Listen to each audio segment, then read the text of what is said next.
অসুস্থতার কারণ দেখিয়ে পদত্যাগ করলেন রাষ্ট্রপতি মোহাম্মদ শাহাবুদ্দিন। ভারপ্রাপ্ত রাষ্ট্রপতি হাফিজউদ্দিন আহমদ। সংবিধানের ৫৪ অনুচ্ছেদ অনুযায়ী আমি রাষ্ট্রপতির দায়িত্ব গ্রহণ করেছি। স্বৈরাচারের ছায়া সরে গেছে, মন্তব্য জামায়াত আমিরের। গ্রেপ্তার দাবি এনসিপির। রাতে কাফরুলে দুর্বৃত্তের গুলিতে যুবদল কর্মী ইউসুফ নিহত, পথচারী সহ গুলিবিদ্ধ ২, অস্ত্রধারী একজন আটক, বাকিদের ধরতে অভিযানে পুলিশ।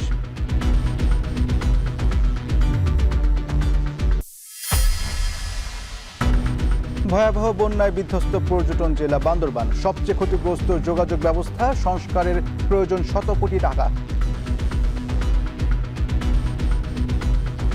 স্বল্প মেয়াদে আমাদের প্রায় এইটা মেরামতের জন্য আমাদের ১৪ কোটি টাকা প্রয়োজন।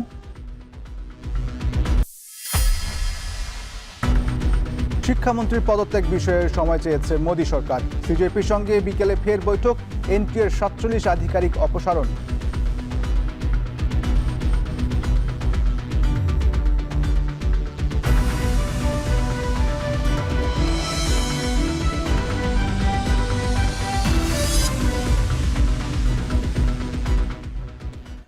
স্বাগত এখন বাণিজ্যে। পুরো আয়োজনে সঙ্গে আছি আমি ইশতিয়াক আহমেদ।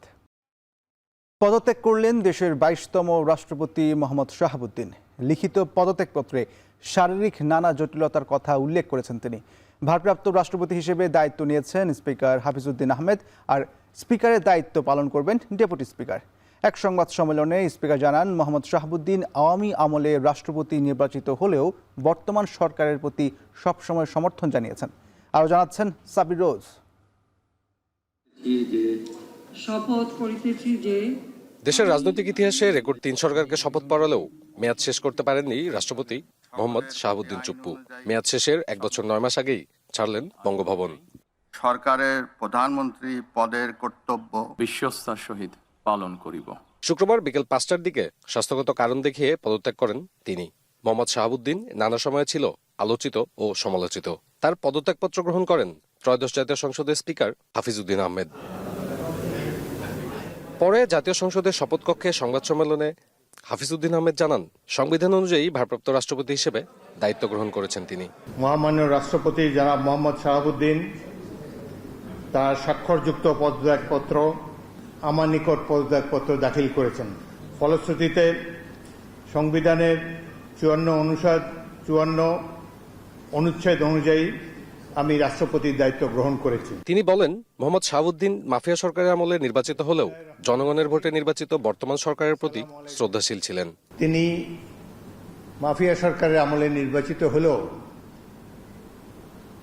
বর্তমানে জনগণের ভোটে যে সরকার নির্বাচিত হয়েছে তার প্রতি তিনি সমর্থন এবং শ্রদ্ধা প্রকাশ করেছেন সবসময়। আমি তার মঙ্গল কামনা করি। স্পিকারের পদ শূন্য থাকায় ত্রয়োদশ জাতীয় সংসদের স্পিকারের দায়িত্ব পালন করবেন deputy speaker barrister Kaiser Kamal.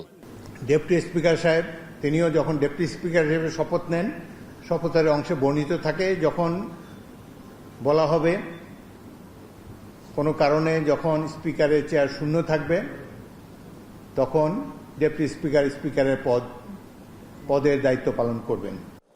২০২৪ সালে ৫ই আগস্টের রাজনৈতিক পট পরিবর্তনের পর থেকেই রাষ্ট্রপতি মোহাম্মদ শাহাবুদ্দিনের পদত্যাগ নিয়ে নানা আলোচনা শুরু হয়, যার ইতি ঘটল অবশেষে।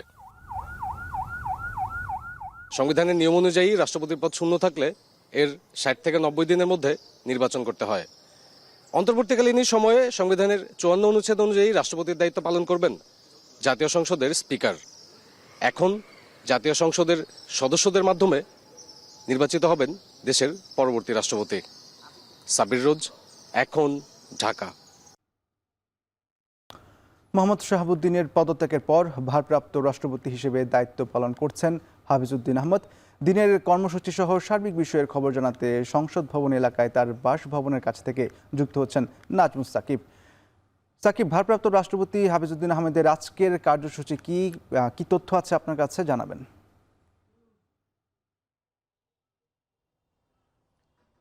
আপনি জানেন যে গতকালকে আসলে ভারপ্রাপ্ত হিসেবে দায়িত্বভার গ্রহণ করেছেন স্পিকার হাফিজউদ্দিন আহমদ, এবং যেহেতু তার আজকেই আসলে প্রথম দিন সেক্ষেত্রে একটু আলাদা নজর রয়েছে, কিন্তু তার কি কি কর্মসূচি রয়েছে যতটুকু আসলে জানা যাচ্ছে, যেহেতু তিনি গতকাল বিকেল নাগাদ আসলে দায়িত্বভার গ্রহণ করেছেন, তাই আজকে যে প্রথম দিন হিসেবে কিন্তু বেশ কিছু যারা সংসদের আসলে বিভিন্ন সংগঠন রয়েছে তাদের আসলে শুভেচ্ছা বার্তা তিনি গ্রহণ করবেন, তাদের সঙ্গে দেখা করার কথা রয়েছে।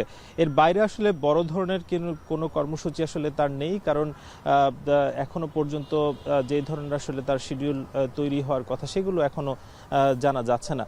একটু জানিয়ে রাখতে চাই, যেহেতু সাবেক রাষ্ট্রপতি মোহাম্মদ শাহাবুদ্দিন তিনি কিন্তু একটা দীর্ঘ সময়ে তিনি বাংলাদেশের রাষ্ট্রপতি হিসেবে দায়িত্ব পালন করেছেন। 2023 সালের এপ্রিলে কিন্তু তিনি দায়িত্বভার গ্রহণ করার পর একটা দীর্ঘ সময় পার হয়েছে, অর্থাৎ 26 সাল পর্যন্ত। যদিও তার আসলে মেয়াদ রয়েছে 2028 সাল পর্যন্ত, কিন্তু শারীরিক জটিলতায় তিনি যেহেতু পদত্যাগ করেছেন, 54 অনুচ্ছেদ অনুযায়ী কিন্তু সাধারণভাবে স্পিকারের উপর সেই দায়িত্ব বর্তায়, অর্থাৎ ভারপ্রাপ্ত রাষ্ট্রপতি হিসেবে স্পিকার হাফিজ উদ্দিন আহমদ তিনি কিন্তু দায়িত্বভার গ্রহণ করেছেন।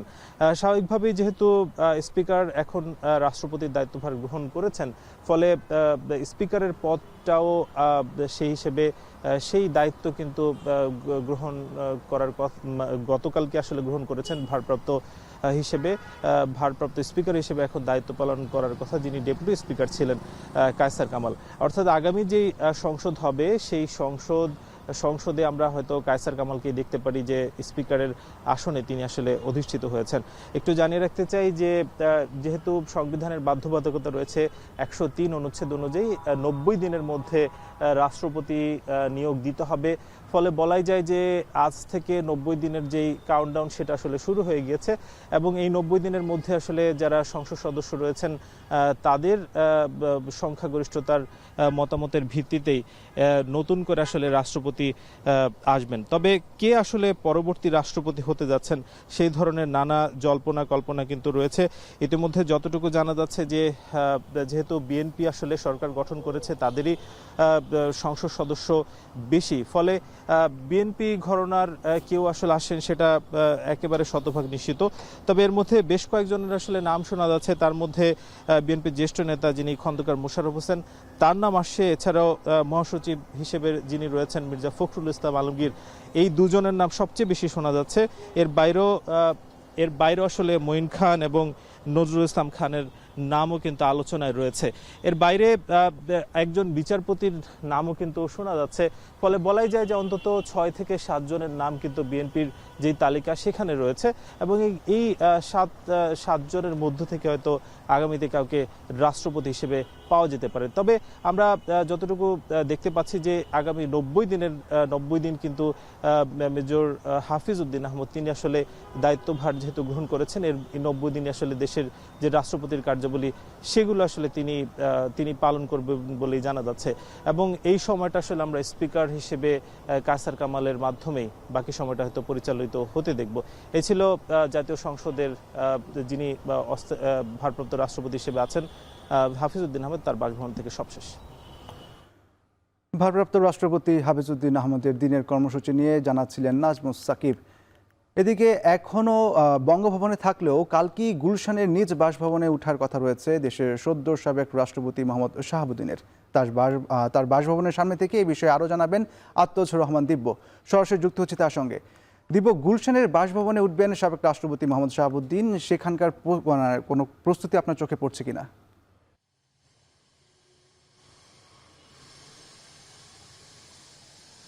ইশতিয়াক, আমরা জানি যে গতকাল বিকেল 5:01 তৎকালীন রাষ্ট্রপতি বর্তমানে সদ্য সাবেক রাষ্ট্রপতি শাহাবুদ্দিন স্পিকার হাফিজ উদ্দিনের কাছে তার পদত্যাগপত্র জমা দিয়েছেন। এরপর থেকে তিনি বঙ্গভবনে অবস্থান করছেন। বঙ্গভবনের অবস্থান তিনি ছাড়বেন আগামীকাল রোববার, তার কথা রয়েছে।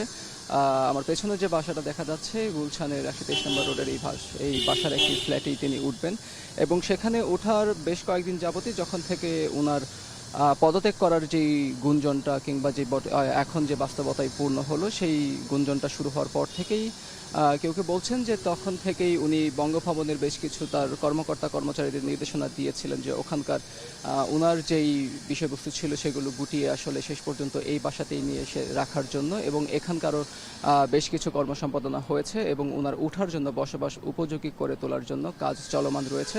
আমরা ইতিমধ্যে জেনেছি যে আসলে সরকারি রাষ্ট্রপতি যখন আসলে সাবেক হয়ে যান, তার পদ থেকে পদত্যাগ করেন কিংবা তার মেয়াদকাল শেষ হয়ে যায়, তারপর সরকারি কিছু সুযোগ সুবিধা পেয়ে থাকেন। এর মধ্যে অন্যতম একটি হচ্ছে যে টেলিফোন যেই সংযোগ রয়েছে, সেই সংযোগের জন্য আসলে মূলত বিটিসিএল এর দুজন কর্মকর্তা এসে টেলিফোনের সংযোগ দিয়ে গেছেন এখানে। সেই বিষয়টি আমরা জেনেছি। উনি আসলে মূলত যখন আজ বঙ্গভবনে কিছু বিদায়ী রাষ্ট্রপতি বঙ্গভবনে কিছু আচার এবং নিয়ম পালন করে থাকেন, সেসব পালন করবেন আজ, এবং সেই সব নিয়ম যখন পালন শেষ হবে কর্মকর্তা কর্মচারীদের সাথে বিদায়ী বৈঠকে তিনি বসবেন। বৈঠক শেষে তিনি তার যখন সমস্ত আচরণ এবং রীতি মেনে সব শেষে যখন করবেন, সব কিছু মেনে তিনি বঙ্গভবন ত্যাগ করবেন। বঙ্গভবন ত্যাগ করে আসলে গুলশানের তার নিজে যে বাসভবনটি রয়েছে, সেই বাসভবনের একটি ফ্ল্যাটেই তিনি উঠবেন। এখন পর্যন্ত আমরা যা জেনেছি, তার বসবাস উপযোগী করে তোলার জন্য যেই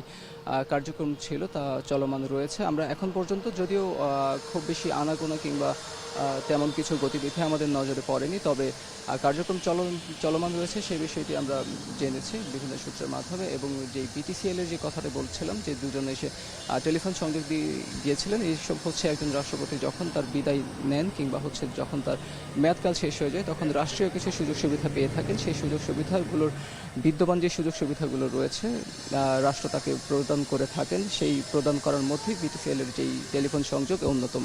তো গুলশানের বাসভবনের সামনে থেকে এই ছিল আমার কাছে সবশেষ তথ্য।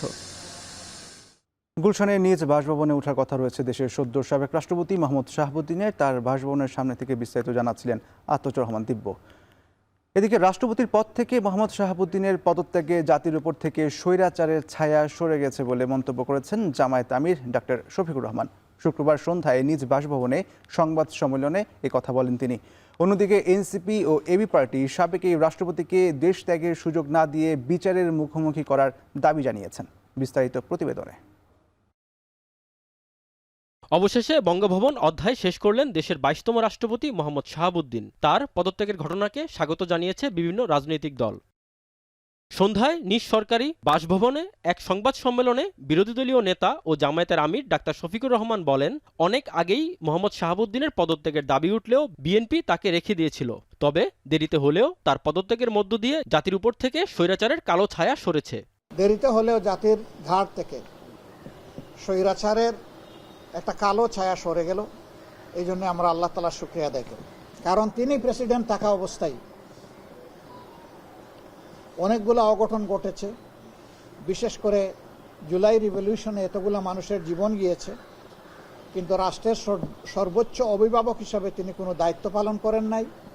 শুধু নীরবতা না, জনগণ মনে করে যে তিনি এই অপকর্মের মদতদাতাও ছিলেন। ভারপ্রাপ্ত রাষ্ট্রপতি হাফিজউদ্দিন আহমেদকে নিরপেক্ষভাবে দায়িত্ব পালন করার আহ্বান জানান জামায়াত আমির। আশা প্রকাশ করেন যেন পরবর্তী রাষ্ট্রপতি তোষামোদকারী কেউ না হন। আমরা তো প্রেসিডেন্টের মর্যাদায় প্রেসিডেন্টকে দেখতে চাই, কোনো তোষামোদকারী দেখতে চাই না। এবং আমরা যে রিফর্মের কথা বলছি, সেই তোষামোদের জায়গাটাকেই শেষ করে দেওয়ার জন্য বলছি।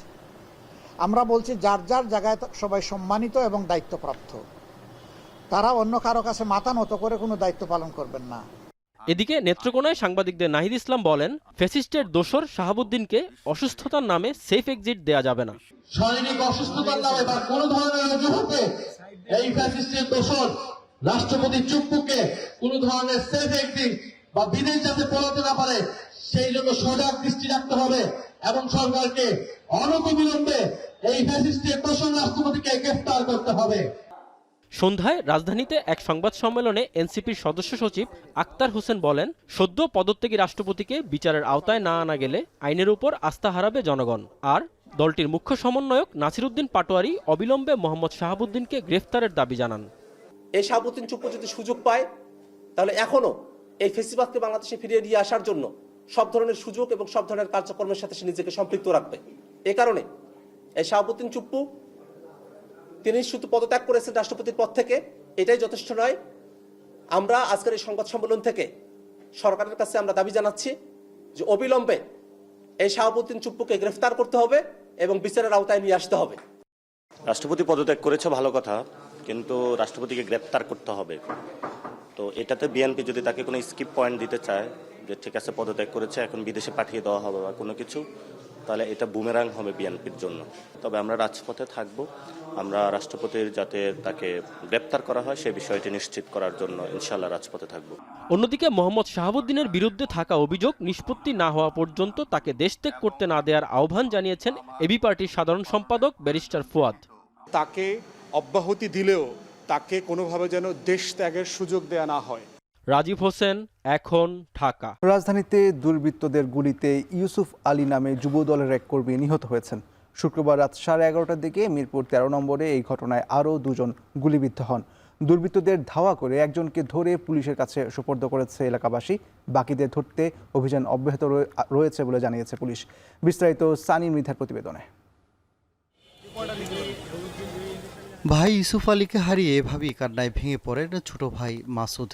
কথা ছিল শীঘ্রই বিয়ের পিঁড়িতে বসবেন বড় ভাই, তবে দুর্বৃত্তির গুলিতে তার এমন চলে যাওয়া কোনোভাবেই মানতে পারছেন না পরিবারের সদস্যরা। কারা কে ভাই মারছে আমি নাম বলতে পারতেছি না। এই সব লোক এখনো কেন প্রকাশ্যে এরকম গুলিবিদ্ধি করে? এইখানে প্রকাশ্য 3 জন মানুষের গুলি করছে, আর হয়তো আরও হইতে পারে। অনেকের মানুষের প্রতিনিধিত্বই মানে মানুষ মারা যেতেছে। এটা আমি সুষ্ঠু বিচার চাই আর কি। প্রত্যক্ষদর্শীর ভাষ্য মতে শুক্রবার রাত 11:30টার দিকে কাফরুল এলাকার অপেক্স গার্মেন্টসের পাশে আড্ডা দিচ্ছিলেন ইউসুফ ও স্থানীয় যুবদলের নেতাকর্মীরা। তবে 4 থেকে 5 জন ব্যক্তির সন্দেহজনক হাঁটাচলা দেখে ডাক দিলে তাদেরকে লক্ষ্য করে গুলি ছোড়ে দুর্বৃত্তরা। ইউসুফ ভাই আবার একটারে হাত ধরছে যে দাঁড়া ভালোভাবে কথা বল, কারা তোরা। এমতো অবস্থায় আমরা ফুটেছিলাম, ও ইউসুফ ভাই থেকে একটু হসকে রাস্তায় নামে অস্ত্র বের করে গুলি করছে। ওর সাথে হয়তো আরো 4-5 জন ছিল ওরা। এর মধ্যে গুলি লাগায় ইউসুফ আলীকে গুরুতর অবস্থায় ঢাকা মেডিকেল কলেজ হাসপাতালে নেওয়া হলে চিকিৎসক তাকে মৃত ঘোষণা করেন। এই ঘটনায় ফুটপাতের কাপড় ব্যবসায়ী মনির হোসেন ও সবজি ব্যবসায়ী নালাম সর্দার নামে আরও 2 জন গুলিবিদ্ধ হন।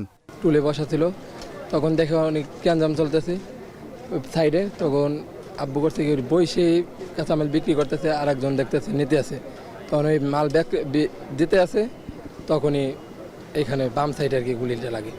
এদিকে গোলাগুলির ঘটনায় অস্ত্রধারী একজনকে আটক করে পুলিশে সোপর্দ করেছেন স্থানীয়রা, তবে তাৎক্ষণিকভাবে তার নাম পরিচয় জানা যায়নি। তবে এই ঘটনায় কে বা কারা জড়িত এ নিয়ে আনুষ্ঠানিকভাবে পুলিশ কিছু না জানালেও ঘটনার সঙ্গে জড়িতদের শনাক্ত ও আটকের চেষ্টা চলছে বলে জানিয়েছে কাফরুল থানা পুলিশ। সানি মৃধা, এখন, ঢাকা। বিনিয়োগ করেই আয় হওয়ায় সাগরে জাহাজ ব্যবসার আগ্রহ বাড়ছে বড় শিল্প গ্রুপের। নিজস্ব শিল্পে প্রতিষ্ঠানের পণ্য পরিবহনের পাশাপাশি জাহাজ ভাড়া দিয়ে ভালো আয় হওয়ায় বহর বড় করছে অনেক প্রতিষ্ঠান।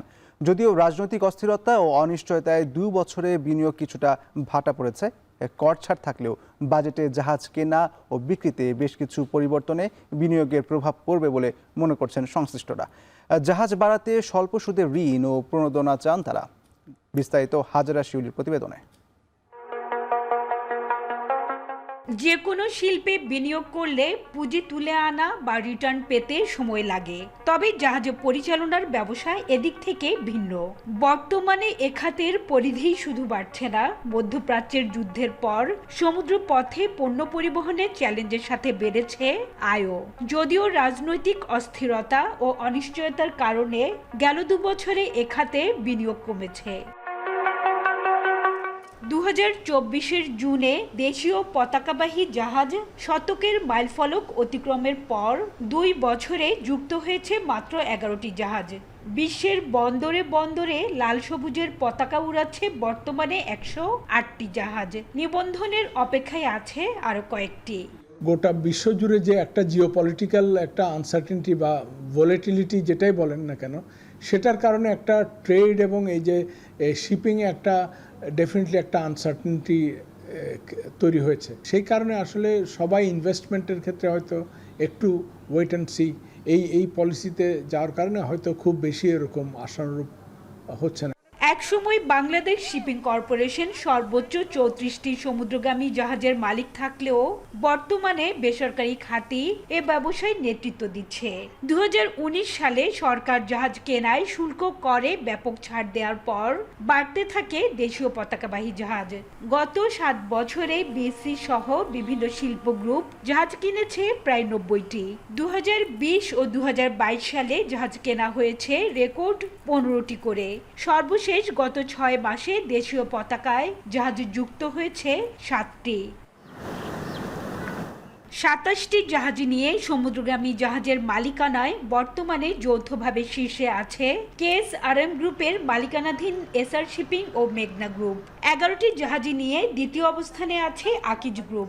8টি জাহাজ নিয়ে HR শিপিং তৃতীয় ও 7টি জাহাজ নিয়ে যৌথভাবে চতুর্থ অবস্থানে আছে বিএসসি ও ভ্যানগার্ড। যদিও সার্ভেয়ারের উচ্চ সুপারভিশন ফি ও বাংলাদেশি নাবিকদের ভিসা প্রাপ্তিতে জটিলতা দেশীয় পতাকায় জাহাজ ক্রয় ও পরিচালনায় অন্যতম বাধা বলে মনে করেন সংশ্লিষ্টরা। আমরা যেটা চ্যালেঞ্জিং এখন করতেছি, বিভিন্ন দেশে আমাদের ভিসা সমস্যার কারণে আমাদের এখন অনেক জায়গায় ট্রেড করতে আমাদের সমস্যা হচ্ছে।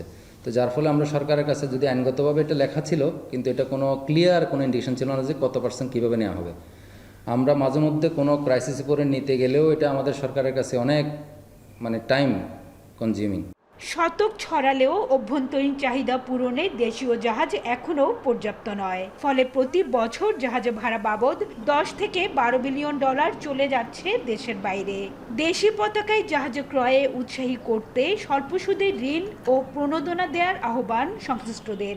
আপনি যদি ন্যাশনাল ফ্ল্যাগ ক্যারি করেন, আপনি যদি হায়ার অ্যামাউন্ট অফ গ্রসটন ক্যারি করেন, সেই গ্রসটন অনুযায়ী একটা প্রণোদনা দিতে হবে। আপনি যদি এখানে বাংলাদেশি সিফার এমপ্লয় করেন, সেখানে একটা প্রণোদনা দিতে হবে, বার্থিং ফ্যাসিলিটি দিতে হবে। গ্লোবালি সবাই দিচ্ছে, এবং এটা না দিলে আপনি ব্যবসায়ীদেরকে উদ্বুদ্ধ না করলে আপনি কোনোদিন বিজনেসকে আপনি এক্সপান্ড করতে পারবেন। এদেরকে এনকারেজ করতে হবে, গভর্নমেন্টকে সফট লোন দিতে হবে। একটা লোন ধরেন আপনি 15 বা 20 বছরের জন্য আপনি দিলেন, 3% ইন্টারেস্টে দেন, ব্যবসায়ীরা সবাই এটা অ্যাভেল করবে। সমুদ্রগামী জাহাজ ব্যবসায় মোট বিনিয়োগ প্রায় 17,000 কোটি টাকা। যদিও আইন কানুনের শিথিলতা ও কর দিতে না হওয়ায় পানামা ও বারমুডা সহ অন্যান্য দেশের পতাকায় আছে বাংলাদেশি ব্যবসায়ীদের অন্তত 30 থেকে 35টি জাহাজ। হাজরা শিউলি, এখন, চট্টগ্রাম। ঝিনাইদহের মহেশপুর সীমান্ত দিয়ে 6 জনকে পুশিন চেষ্টা রুখে দিয়েছে বর্ডার গার্ড বাংলাদেশ বিজিবি জানায় ভোর 5টার দিকে সীমান্ত এলাকা দিয়ে 6 জনকে বাংলাদেশে পুশিন করার চেষ্টা চালায় বিএসএফ। বিষয়টি বিজিবির নজরে এলে তারা বাধা দেয়। বর্তমানে ওই 6 জন সীমান্তের শূন্যরেখা থেকে 30 গজ ভারতের অভ্যন্তরে অবস্থান করছে। বিষয়টি বিএসএফকে অবগত করা হয়েছে বলেও জানিয়েছে বিজিবি। টানা বৃষ্টিতে সাতক্ষীরার বিভিন্ন এলাকায় জলাবদ্ধতা আরও বেড়েছে। পানি নিষ্কাশনের কার্যকর উদ্যোগ না থাকায় দুর্ভোগে পড়েছেন শত শত পরিবার। নিম্নাঞ্চলের বসতবাড়ি, সড়ক ও শিক্ষা প্রতিষ্ঠানে পানি জমে থাকায় স্বাভাবিক জীবনযাত্রা ব্যাহত হচ্ছে। অনেক এলাকায় বন্ধ আছে স্কুল। প্রশাসন ও সংশ্লিষ্ট কর্তৃপক্ষের দ্রুত হস্তক্ষেপের দাবি জানিয়েছেন ভুক্তভোগীরা। এ বিষয়ে আরও জানাতে সাতক্ষীরা থেকে যুক্ত হচ্ছেন আহসান রাজীব। এখন সেখানকার পরিস্থিতি কি, আর প্রশাসনের পক্ষ থেকে কি কোনো পদক্ষেপ নেওয়া হয়েছে কিনা জানাবেন।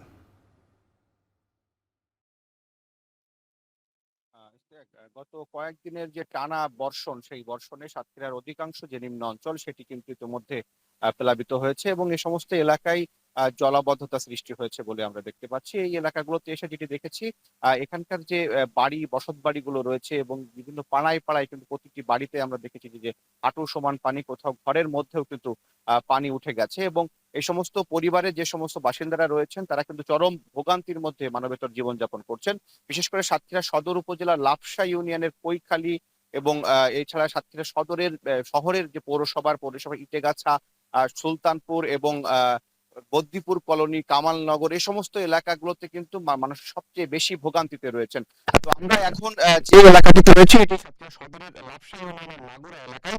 এই এলাকায় এসে যেটি দেখেছি, এখানে প্রত্যেকটি বাড়িতে কিন্তু হাঁটু সমান পানি এবং এই পানির মধ্যে কিন্তু মানুষ চলাচল করছেন এবং এই মানুষ এখানে কিন্তু অনেকটা মানবেতর ভাবে জীবনযাপন করছেন। যদিও এখন পর্যন্ত প্রশাসনের পক্ষ থেকে এখানে বড় ধরনের কোনো সহযোগিতা কিন্তু আসেনি। একই সাথে এই যে পানি নিষ্কাশনে কোনো বড় ধরনের পদক্ষেপ কিন্তু এখনো লক্ষ্য করা যায়নি। এখানকার স্থানীয়রা বলছিলেন যে আশপাশের যে বিলগুলো ছিল সেই বিলগুলোতে এখন মাছের ঘের হওয়ায় সেখানে বেড়িবাঁধ দিয়ে কিন্তু অপরিকল্পিতভাবে মাছের ঘের তৈরি করা হয়েছে, যার কারণে এই পানিগুলো আসলে নিষ্কাশিত হচ্ছে না। যদিও এখানকার জেলা প্রশাসনের পক্ষ থেকে কয়েকদিন আগে আমরা দেখেছিলাম যে স্থানীয় যে ড্রেন এবং খালগুলো সেগুলো কিন্তু তারা যে বাধা ছিল সেই বাধাগুলো অপসারণের জন্য তারা একটি উদ্যোগ নিয়েছিলেন, সেখানে কয়েকটি অভিযানও পরিচালনা করা হয়, কিন্তু তা দিয়েও কিন্তু আসলে বিপুল পরিমাণ পানি সেটি নিষ্কাশনের কোনো উদ্যোগ এখন পর্যন্ত আমরা দেখতে পাচ্ছি না এবং এই পানি কিন্তু নিষ্কাশিত হতে পারছে না, যার কারণেই কিন্তু ভোগান্তি আরো দীর্ঘ হচ্ছে এবং প্রতিনিয়ত এই পানির যে পরিধি সেটি এলাকার যে জলাবদ্ধ এলাকার যে পরিধি সেটি যেমন বাড়ছে, একই সাথে মানুষের ভোগান্তিও কিন্তু বাড়ছে।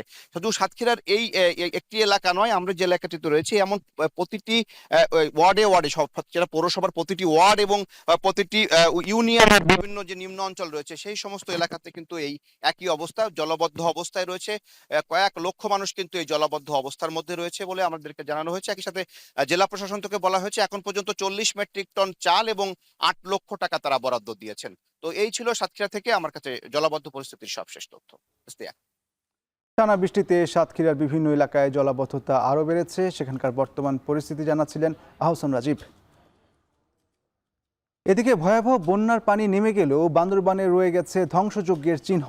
টানা ভারী বর্ষণ ও পাহাড়ি ঢলে জেলার আঞ্চলিক ও অভ্যন্তরীণ সড়কের বিভিন্ন অংশ ভেঙে গেছে। কোথাও সৃষ্টি হয়েছে বড় বড় গর্ত, কোথাও ধসে পড়েছে পুরো সড়ক। এতে চরম দুর্ভোগে পড়েছেন দুর্গম এলাকার বাসিন্দারা। ক্ষতিগ্রস্ত সড়কগুলো সংস্কারের প্রয়োজন শত কোটি টাকার বেশি। বিস্তারিত দেখুন প্রতিবেদনে। টানা ভারী বর্ষণ আর পাহাড়ি ঢলে বান্দরবানের সড়ক যোগাযোগ ব্যবস্থা কার্যত বিপর্যস্ত। জেলার বিভিন্ন আঞ্চলিক ও অভ্যন্তরীণ সড়ক কোথাও ভেঙে গেছে, আবার কোথাও ধসে গেছে বড় অংশ। সড়কের নিচে মাটি সরে তৈরি হয়েছে ঝুঁকিপূর্ণ পরিস্থিতি। জীবনের ঝুঁকি নিয়েই চলাচল করছেন স্থানীয় বাসিন্দারা। বন্যায় সবচেয়ে ক্ষতিগ্রস্ত হয়েছে পার্বত্য চট্টগ্রাম উন্নয়ন বোর্ড, সড়ক ও জনপথ বিভাগ এবং স্থানীয় সরকার প্রকৌশল অধিদপ্তরের আওতাধীন সড়কগুলো। সংশ্লিষ্ট বিভাগগুলোর তথ্য মতে পার্বত্য চট্টগ্রাম উন্নয়ন বোর্ডের 25 কিলোমিটার সড়কে প্রায় 21 কোটি টাকা, সড়ক ও জনপথ বিভাগের 65 কিলোমিটার সড়কে প্রায় 72 কোটি টাকা এবং এলজিইডির 90 কিলোমিটার সড়কে প্রায় 40 কোটি টাকার ক্ষয়ক্ষতি হয়েছে। এছাড়াও ক্ষতিগ্রস্ত হয়েছে অসংখ্য সেতু ও কালভার্ট। বান্দরবান জাতীয় সড়ক অনেক রাস্তাঘাট অনেক নষ্ট হয়ে গেছে। 8-9 দিন পর্যন্ত যখন বৃষ্টি হচ্ছে তখন রাস্তা ভেঙে গেছে, আমাদের যাতায়াত করতে কষ্ট হয়। যে কোনো একটা মোটরসাইকেল আসলে ক্রসিং করতে আমাদের সমস্যা হয়। এখানে সামান্য একটা দুইটা টমটম সাইড দিতেও পারে না, জায়গা নাই। এদিকে বন্যায় ক্ষতিগ্রস্ত সড়কগুলোর তালিকা করা হয়েছে। প্রয়োজনীয় বরাদ্দ পেলেই দ্রুত সংস্কার শুরু হবে বলে জানিয়েছেন সংশ্লিষ্ট কর্মকর্তারা। পাকলন রেডি হলে পরে আমরা ঢাকায় বরাদ্দের জন্য পাঠাবো। বরাদ্দ পেলে তারপর আমরা মেইনটেনেন্সের কাজ শুরু করব। 51টি রাস্তায় বিভিন্ন অংশে ক্ষতিগ্রস্ত হয়েছে, যার মধ্যে কালভার্ট, রিটেনিং ওয়াল এবং প্রোটেক্টিভ অনেকগুলো ছিল। সবচেয়ে বেশি পরিমাণে ক্ষতিগ্রস্ত হয়েছে যে ভূমিধস হয়ে রাস্তার উপর চলে আসছে, যার ফলে যান চলাচলের ব্যাঘাত সৃষ্টি হয়েছে। আমাদের এই স্বল্প মেয়াদে আমাদের যে সড়কের নেটওয়ার্কের ক্ষয়ক্ষতি হয়েছে, গতকাল পর্যন্ত আমরা যে অ্যাসেসমেন্টটি পেয়েছি সেই অ্যাসেসমেন্টটি হচ্ছে স্বল্প মেয়াদে আমাদের প্রায় এইটা মেরামতের জন্য আমাদের 14 কোটি টাকা প্রয়োজন। সাম্প্রতিক ভয়াবহ বন্যায় বান্দরবানের আওতাধীন আঞ্চলিক ও অভ্যন্তরীণ সড়ক পুনর্নির্মাণ ও সংস্কারে অন্তত 133 কোটি টাকার প্রয়োজন। দ্রুত বরাদ্দ ও সংস্কার শুরু না হলে দুর্গম এলাকার মানুষের দুর্ভোগ আরও দীর্ঘায়িত হওয়ার শঙ্কা রয়েছে। এখন বান্দরবান। মৌলভীবাজারে বন্যায় ক্ষতিগ্রস্ত হয়েছে রাস্তা ও 7টি ব্রিজ কালভার্ট, তবে এখনও মেরামত শুরু হয়নি। এতে দুর্ভোগে এলাকাবাসী। বিস্তারিত জানাতে মৌলভীবাজারের কমলগঞ্জ থেকে যুক্ত হয়েছেন এম এ হামিদ। হামিদ, ক্ষতিগ্রস্ত হয়েছে রাস্তা ও ব্রিজ, মেরামতের বিষয়ে প্রশাসনের কোনো উদ্যোগ দেখছেন কিনা, কি বলছে প্রশাসন, জানাবেন।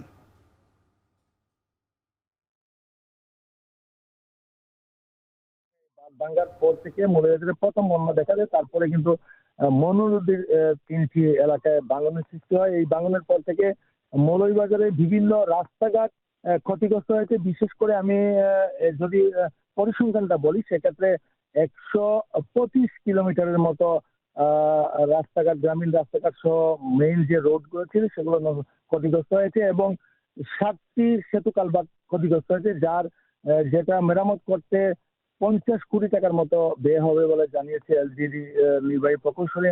আমি কথা বলেছিলাম নির্বাহী প্রকৌশলীর সাথে, তিনি জানিয়েছেন যে এখন পর্যন্ত তারা কোনো বরাদ্দ পায়নি। ঊর্ধ্বতন কর্তৃপক্ষ সেটা জানিয়েছেন লিস্ট করে, এবং সেখান থেকে বরাদ্দ আসলেই রাস্তাঘাটের কাজ শুরু হবে। অপরদিকে বন্যায় ৩,৬৬৭টি ঘরবাড়ি আংশিক এবং পুরোপুরি। মৌলভীবাজার থেকে জানাচ্ছিলেন হামিদ।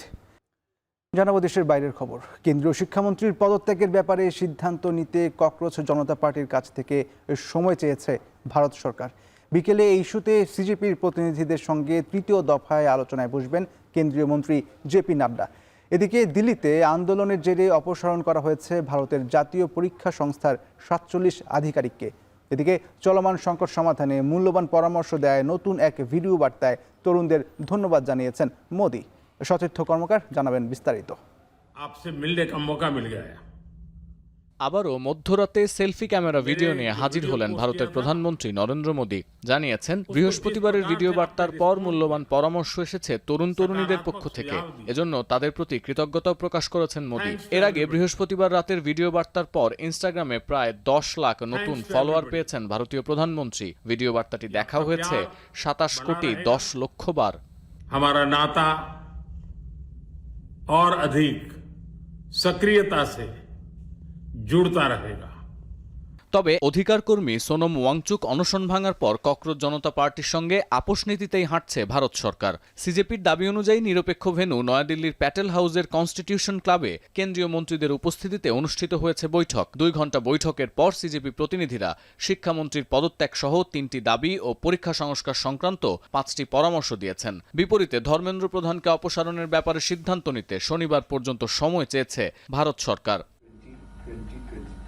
শনিবার বিকেলে ককরোচ জনতা পার্টির প্রতিনিধিদের সঙ্গে আরও একবার আলোচনায় বসবেন কেন্দ্রীয় মন্ত্রী জেপি নাড্ডা, যার উপস্থিতিতেই অনশন ভাঙেন সোনম ওয়াংচুক।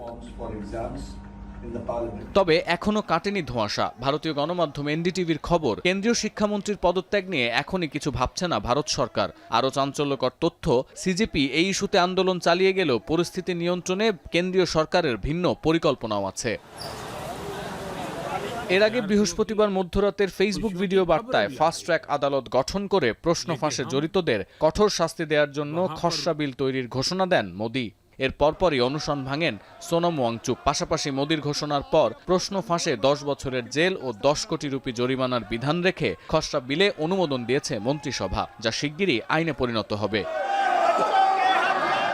পাশাপাশি মেডিকেল প্রবেশিকা পরীক্ষা, নিটের ধারাবাহিক ভুল ত্রুটি ও অনিয়ম অবিলম্বে বন্ধ করতে কেন্দ্রকে নির্দেশ দিয়েছেন ভারতের সুপ্রিম কোর্ট। পরীক্ষা পদ্ধতি সম্পূর্ণভাবে অনলাইনে অর্থাৎ কম্পিউটার ভিত্তিক রূপান্তরের পরিকল্পনা এবং পরীক্ষার্থীদের তথ্যের সুরক্ষা কিভাবে নিশ্চিত করা হবে সে বিষয়ে কেন্দ্রের কাছে বিস্তারিত জানতেও চেয়েছেন শীর্ষ আদালত। এদিকে দিল্লিতে নিরাপত্তাজনিত কারণে টানা তৃতীয় দিনের মতো 17টি মেট্রো স্টেশন বন্ধ রেখেছে কর্তৃপক্ষ। কবে নাগাদ এই পরিষেবা চালু হবে সে বিষয়ে কিছু জানা যায়নি। সতীর্থ কর্মকার, এখন বিশ্ব। প্রশ্ন ফাঁস ইস্যুকে ঘিরে ককরোচ জনতা পার্টি বা সিজেপির নেতৃত্বে হওয়া বিক্ষোভে সমর্থন জানিয়ে টানা ২৬ দিনের অনশন ভাঙ্গার পর বিতর্কের মুখে পড়েছেন সমাজকর্মী সোনম ওয়াংচুক। এমনকি কেউ কেউ প্রশ্ন করছে কেন অনশন ভাঙলেন তিনি। এবার তার জবাবে শুক্রবার ইনস্টাগ্রামের সমর্থক ও সমালোচকদের উদ্দেশ্যে এক ভিডিও বার্তা দিলেন ওয়াংচুক। এ সময় তিনি দুঃখ প্রকাশ করে বলেন, শারীরিক শক্তি যা ছিল তা নিয়ে শেষ পর্যন্ত অনশন চালিয়েছিলেন।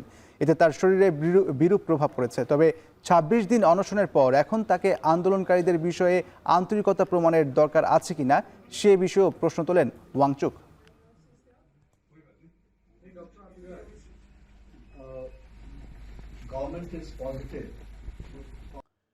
ক্রমেই ভয়াবহ হয়ে উঠেছে ইউরোপের দাবানল।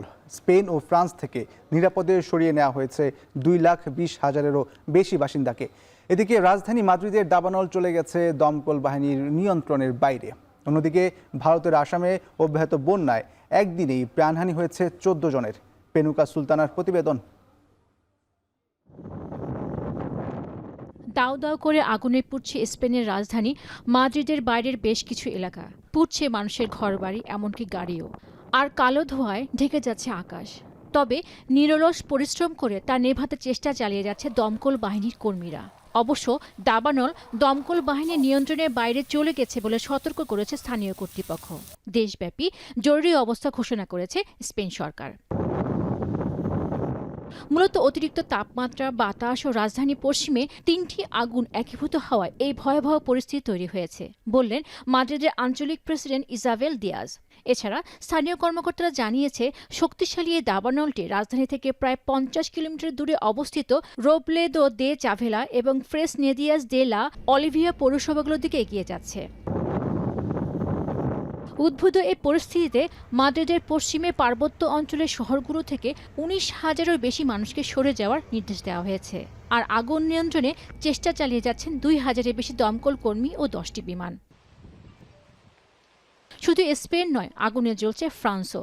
দক্ষিণ পশ্চিম ফ্রান্সের জিরোন্দ ও লদ অঞ্চলে দাবানল ছড়িয়ে পড়ায় নিরাপদে সরিয়ে নেওয়া হয়েছে প্রায় 2 লাখ মানুষকে।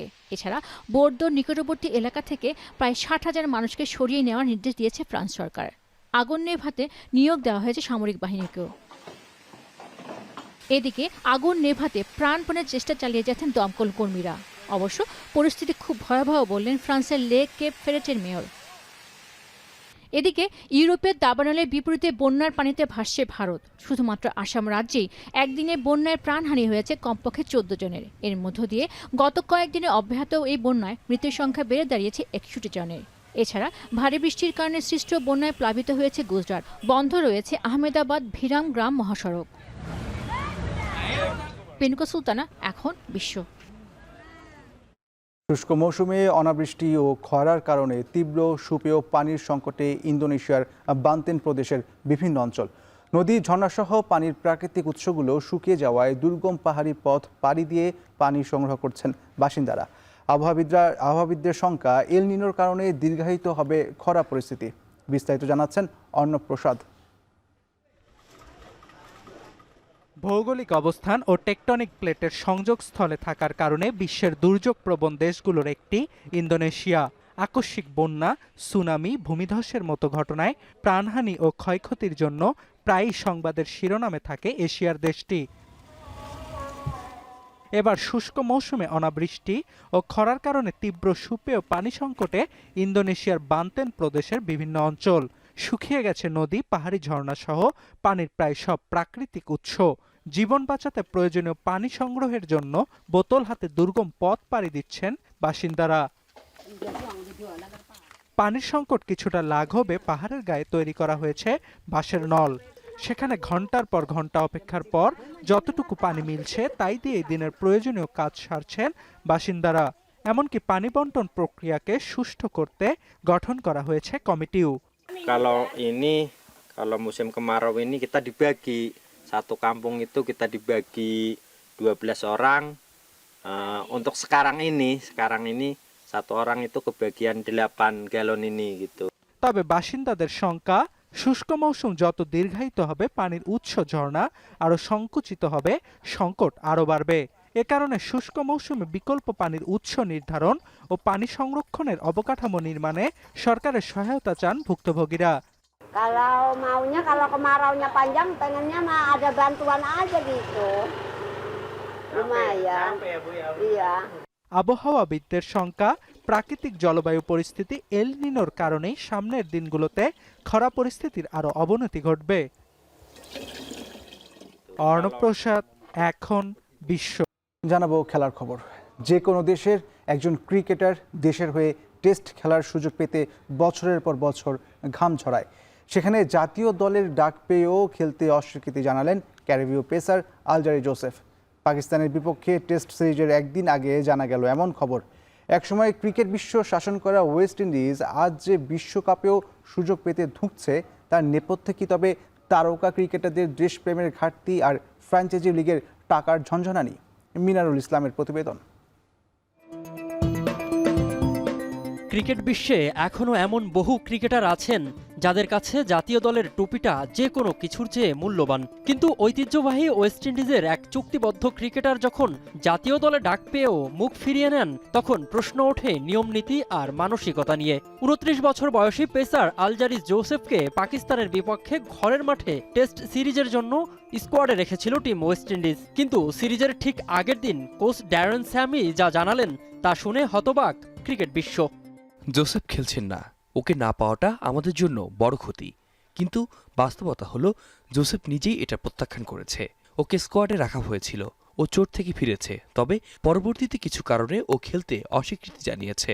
চুক্তিভুক্ত খেলোয়াড়েরা কিভাবে দলের ডাক প্রত্যাখ্যান করার সুযোগ পায় তা আমি জানি না, বিষয়টি বোর্ডের উপরই ছেড়ে দিচ্ছি।